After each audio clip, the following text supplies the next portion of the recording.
Hi and welcome to the How to Play video for Neon Knights 2086. Keep in mind this is a prototype. First we populate the board, shuffle each deck and place them on their corresponding area on the board. Then flip over cards to fill up the spots on that section. These are the company sponsors, and these are the parts for your card, while these are the upgrades, weapons, and shields. The calendar marker will be placed on the number 1 spot here. These represent the days of the week, so Monday through Saturday you will take actions, and on Sunday the race begins. Shuffle the player markers and randomly place them on the player order track. Then, using this information, form the starting grid position of the player's cars. Finally, each player will start with 1 reputation point, which are victory points. This sets up the board. Now let's set up the player area.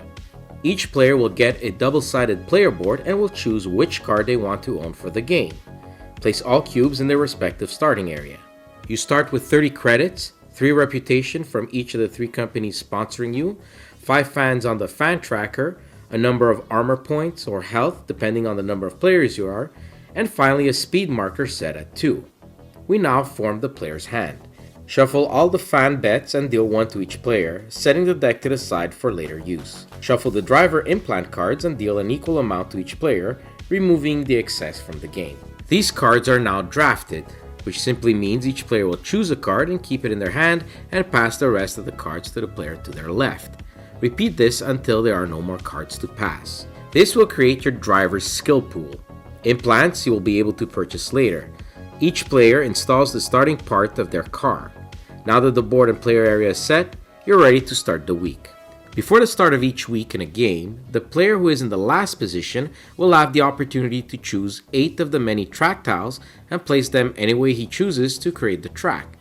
They must fit inside the playing area.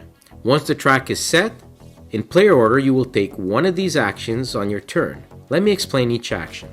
You can take a face-up sponsor card and place it here on your board. You only have 2 spots for sponsors, so choose wisely. If you do not like any of the face-up ones, you can draw from the top of the deck. Then replenish the track. Another action you can do is visit the shop, which allows you to do 3 things. You can sell parts for 5 credits each, you can buy parts for the listed amount on the board, and you can install parts from your hand to your car. These parts are color-coded to match each area of the car: brakes, tires, engines, and turbos. At the end of this action, you move the parts down and you reveal a new one. Another action you can do is visit the black market to buy weapons, shields, or special upgrades. You can only have 1 weapon, 1 shield, and 2 specials equipped on your car. When you buy one of these, slide them over and reveal a new one. If you took damage in previous races, you're going to go to the repair shop and repair armor for 5 credits apiece. This is another action and will take a day to complete. You can buy implants for your drivers by using company reputation points. These will increase your driver skills and give you permanent special abilities. These can be bought from the pool of cards you drafted at the start of the game. If you do not have any actions available or you choose not to take any, you can draw a card from the fan bets to add it to your hand. Those are the actions. Once each player in player order has taken their action, move the calendar marker down 1 space and do a new round of actions. When the marker reaches payday, each player will gain credits listed on their sponsor's card and increases their reputation with that company. Those cards are then discarded. When the marker reaches race day, the race begins and no actions are taken that turn. The start of a race is a rolling start, which means all players will be able to choose which speed they want to start at. Once chosen, the player on the number 1 grid space will move first, then number 2, and so on. Weapons and abilities cannot be used on the first round of the race. When everyone has moved, we check for player order. The player who is going the fastest will be first player, and so on.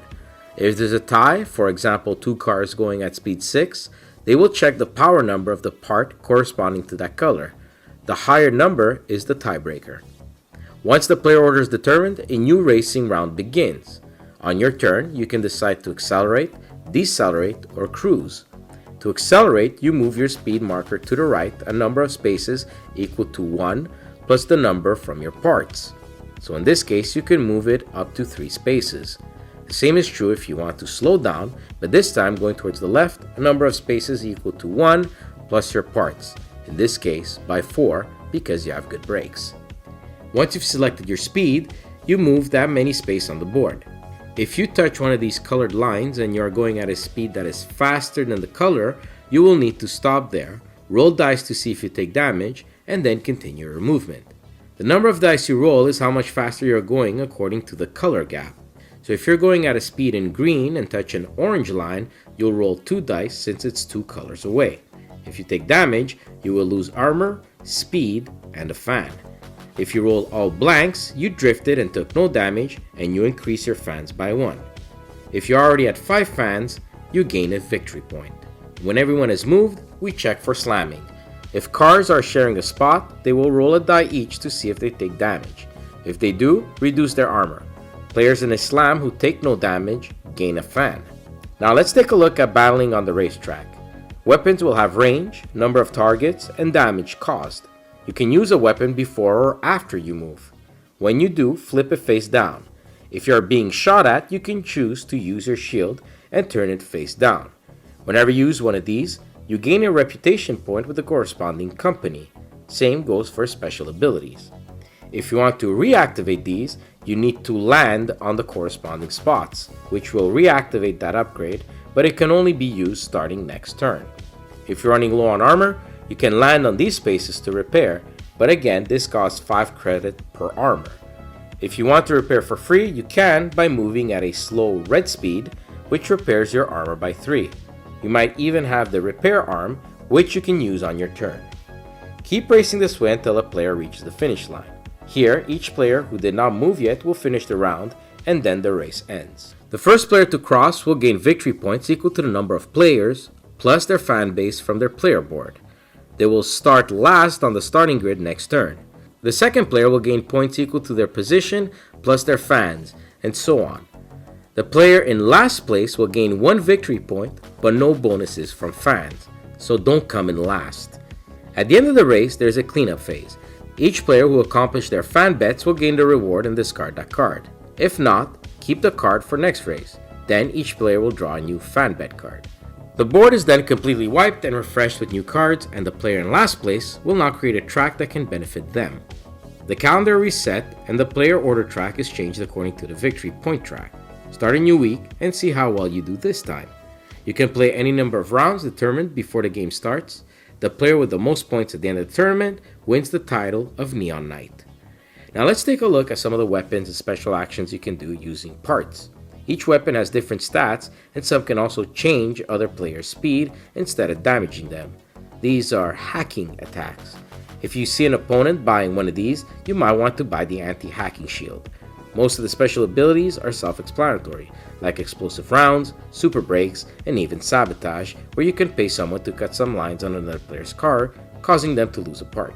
The parts have special abilities like discarding or bringing back to your hand to perform an action. Some of these will allow you to repair, reroll dice, or even eliminate dice after rolling. Do not overlook these actions as they can make the difference on the track. So that is a look at the setup and gameplay. We hope you enjoy Neon Knights as much as we do. And please check out the variant rules like the underdog point system and even the epic campaign mode. For more information, find us on Facebook and the Board Game Geek page. Just search for Neon Knights, the board game.